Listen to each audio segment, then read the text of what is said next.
السلام علیکم ورحمۃ اللہ وبرکاتہ۔ 100 سوال میں خوش آمدید۔ الحمدللہ رمضان المبارک کا مہینہ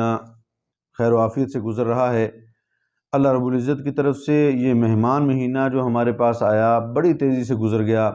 چند دن اس کے باقی ہیں، آخری عشرہ بھی بڑی تیزی سے گزر رہا ہے۔ خوش قسمت ہیں وہ لوگ جنہوں نے رمضان المبارک کے روزے رکھے اور رکھ رہے ہیں اور آئندہ بھی روزے رکھنے کا ارادہ اور پختہ عزم رکھتے ہیں۔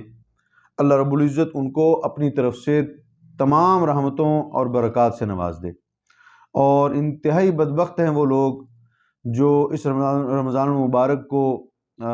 صحیح معنی میں استعمال نہ کر سکے اور رمضان کے روزے بلا وجہ چھوڑ دیے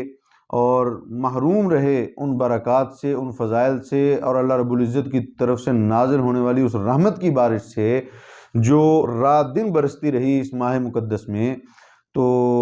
وہ اس رحمت سے محروم رہے۔ اللہ رب العزت ان کو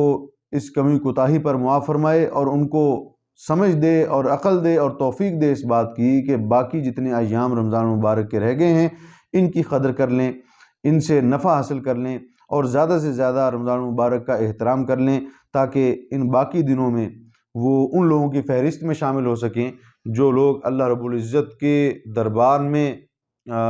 مغفرت کے پروانے لے چکے ہیں۔ تو اللہ رب العزت بے روزوں کو روزے رکھنے کی توفیق عطا فرمائے اور بے نمازیوں کو نماز کا پابند بننے کی توفیق عطا فرمائے۔ الحمدللہ رمضان المبارک کی عبادتیں، خاص کر رات کو قرآن سننا تراویحوں میں اور سنانا، یہ ایک بہت بڑی عبادت ہے، اور اسی طرح ان من جملہ عبادتوں میں سے ایک عبادت اعتکاف کا عمل ہے جو الحمدللہ 20ویں روزے کی شب سے، 20ویں روزے کی شام سے یعنی 21ویں روزے کی شب سے شروع ہو چکا ہے۔ بڑے ہی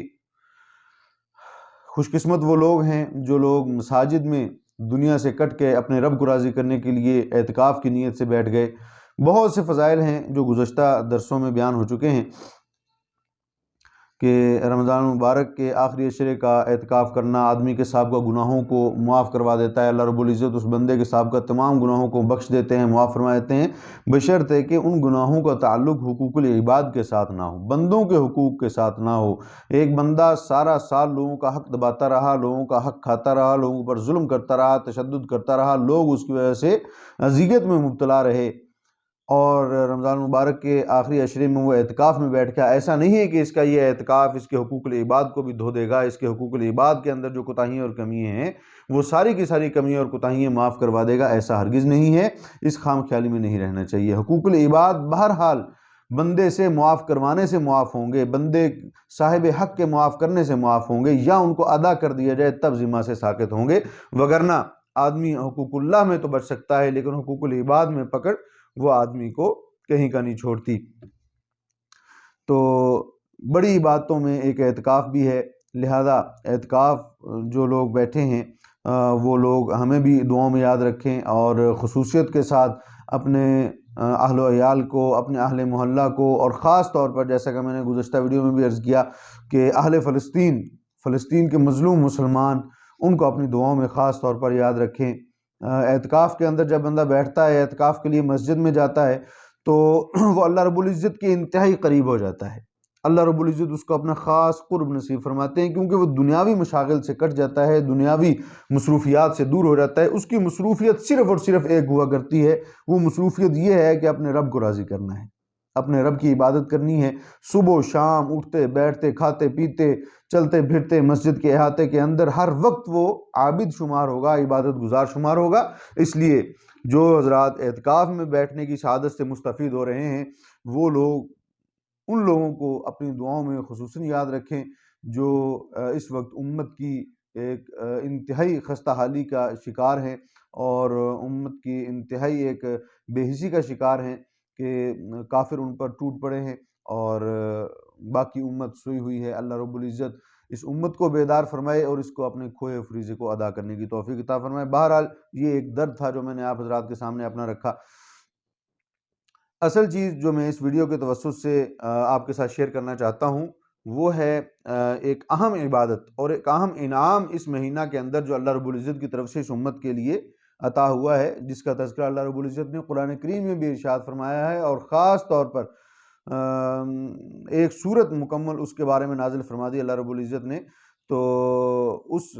ایک بابرکت گھڑی اور بابرکت ساعت کے متعلق میں اس ویڈیو میں ایک پیغام دینا چاہتا ہوں، جس بابرکت گھڑی کو لیلۃ القدر کہا جاتا ہے،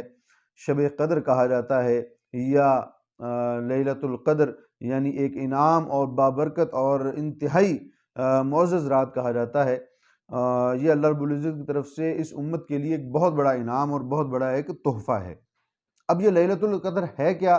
اللہ رب العزت قرآن کریم میں ارشاد فرماتے ہیں کہ انا انزلناہ فی لیلۃ القدر، قرآن کریم نازل فرمایا ہم نے لیلۃ القدر میں۔ لوح محفوظ سے آسمان دنیا پر یک بارگی اکٹھا قرآن پاک نازل ہوا تو لیلۃ القدر میں نازل ہوا۔ اب رسول اللہ صلی اللہ علیہ وسلم سے اللہ رب العزت مخاطب ہو کر فرما رہے ہیں کہ وما ادراک ما لیلۃ القدر، کہ آپ کو کیا معلوم کہ لیلۃ القدر کیا ہے؟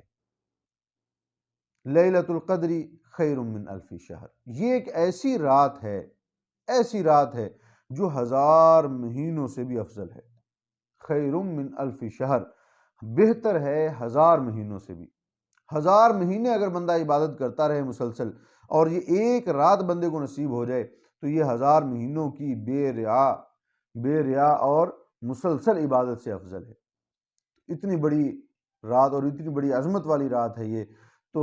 اس رات کو آخری عشرے میں تلاش کرنا یہ ہر مسلمان کی دلی خواہش ہوا کرتی ہے، اور ہونی بھی چاہیے، کیونکہ نیکیوں میں آگے بڑھنا یہی اصل ایمان ہے، اور یہی ایمان کی بنیاد ہے۔ فاستبقوا الخیرات، نیک کاموں میں، بھلائی کے کاموں میں ایک دوسرے سے سبقت حاصل کرو، ایک دوسرے سے آگے بڑھو۔ تو یہ لیلۃ القدر یہ 1000 مہینوں سے افضل ہے۔ لیلۃ القدر خیر من الف شہر، ہوتا کیا ہے اس رات میں؟ وہ بھی اللہ رب العزت نے ارشاد فرما دیا، تنزل الملائکۃ والروح فیہا باذن ربہم من کل امر۔ اس رات کے اندر اللہ رب العزت کی طرف سے فرشتوں کی جماعتیں اس زمین پر اترتی ہیں،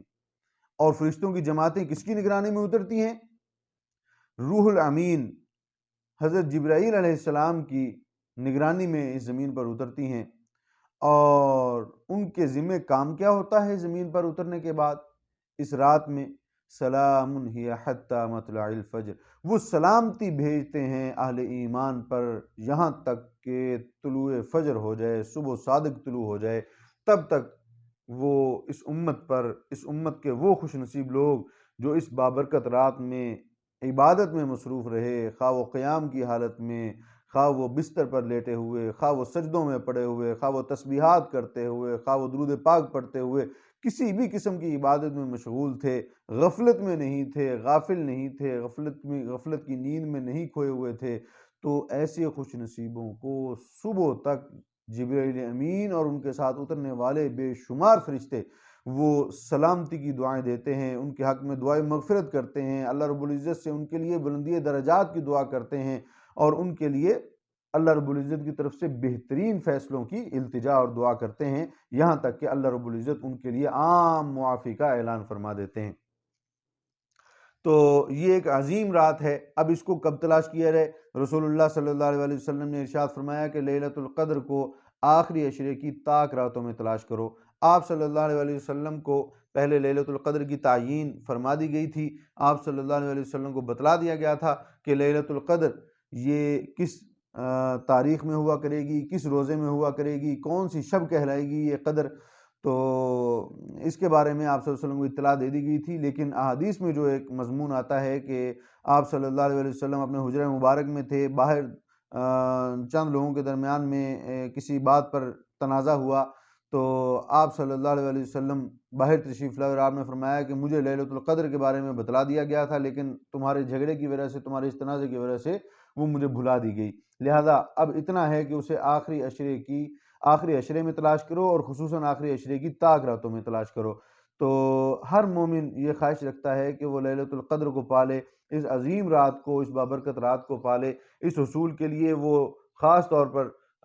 طاق راتوں میں بیدار رہتا ہے، اور طاق راتوں میں اللہ تعالیٰ کی خصوصیت کے ساتھ عبادت کرتا ہے۔ ویسے تو ہر لمحہ ہی ایک مومن بندے کا اللہ تعالیٰ کی عبادت میں گزرنا چاہیے، لیکن ان راتوں میں وہ خصوصیت کے ساتھ اہتمام کرتا ہے کہ ہو سکتا ہے کہ یہ طاق رات، یہ لیلۃ القدر ہو، اور اس میں مجھے وہ انعامات اور برکات حاصل ہو جائیں جو اللہ رب العزت نے اس بابرکت رات کے ساتھ جوڑی ہوئی ہیں۔ بہرحال کوشش کرنی بندے کی ذمہ ہے۔ اللہ رب العزت نوازتے ہیں اور ہماری کوششوں کو اور ہماری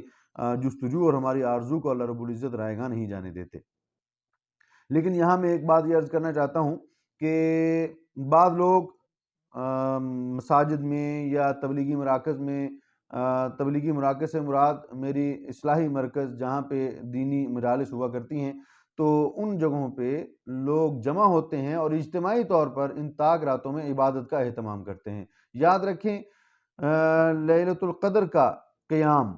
اس رات میں قیام کرنا، اس رات میں عبادت کرنا، کسی بھی صورت میں کرنا، یہ ایک انفرادی عمل ہے۔ اس کو اجتماعی رنگ نہ تو صحابہ اکرام رضوان اللہ علیہم اجمعین نے دیا اور نہ ہی آپ صلی اللہ علیہ وسلم نے اس کی تلقین اور ترغیب دی ہے۔ لہذا اجتماعی محافل کرنا اور اجتماعی نوافل ادا کرنا اس رات کے اندر یہ درست نہیں ہے۔ یہ قابل ترک ایک رسم ہے، ایک قابل ترک طریقہ کار ہے، اس کو چھوڑ دینا بہتر ہے، کیونکہ یہ طریقہ کار شرع کے خلاف ہے اور شریعت کے حسن میں ایسی چیز شامل نہیں ہے۔ تو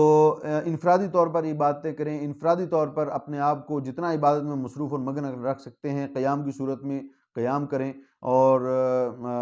بستر پر بیٹھ کر عبادت کر سکتے ہیں، قرآن کی تلاوت کرنے کے ساتھ عبادت کر سکتے ہیں، تسبیحات کر سکتے ہیں، چلتے پھرتے عبادت کر سکتے ہیں۔ تو جتنا ہو سکے، جس صورت میں ہو سکے، اپنے رب کو یاد کریں، اپنے رب سے معافی مانگیں اور کوشش کریں کہ حقوق العباد کو ادا کریں، تاکہ ایسی قیمتی راتیں اور قیمتی لمحات اور قیمتی ایام جب ہمارے پاس آئیں تو ہم خالصتاً اس کے اجر و ثواب کو اپنے لیے سمیٹ سکیں، اپنے لیے جمع کر سکیں۔ ایسا نہ ہو کہ یہاں ہم دوسروں کا حق مار مار کے عبادتیں بھی کرتے رہیں، لیلۃ القدر کی فضیلت بھی حاصل کر لیں، رمضان المبارک کے روزوں کی فضیلت بھی حاصل کر لیں، تراویحوں کی فضیلت بھی حاصل کر لیں اور قرآن کریم کی تلاوت کر کے وہ بھی اپنے نام اعمال میں لکھوا لیں۔ تو یہ ساری چیزیں ہم سمیٹ لیں، لیکن دوسری طرف ہم نے لوگوں کا حق مار رکھا ہے، لوگوں کے ہم دیندار ہیں اور لوگ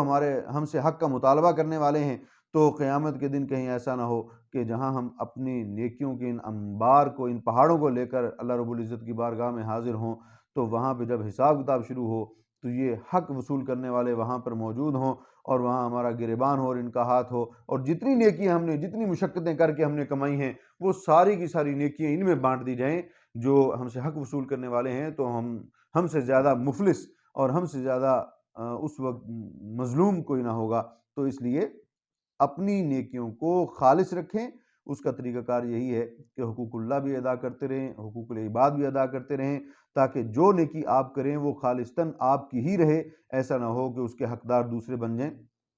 تو اس لیے اپنے حقوق کو، جو حقوق العباد سے تعلق رکھتے ہیں، ان کو ادا کر دینا سب سے بہتر ہے۔ اللہ تعالیٰ سے دعا ہے اللہ تعالیٰ ہمیں رمضان المبارک کی جو ساعتیں اور گھڑیاں باقی بچی ہیں، ان میں زیادہ سے زیادہ نفع حاصل کرنے کی توفیق عطا فرمائے، اپنے رب کو راضی کر لینے کی توفیق عطا فرمائے، اپنے گناہوں کی معافی مانگ لینے کی توفیق عطا فرمائے، حقوق العباد ادا کر دینے کی توفیق عطا فرمائے، اور جو معاف کروائے جا سکتے ہیں ان کو معاف کروا لینے کی توفیق عطا فرمائے، اور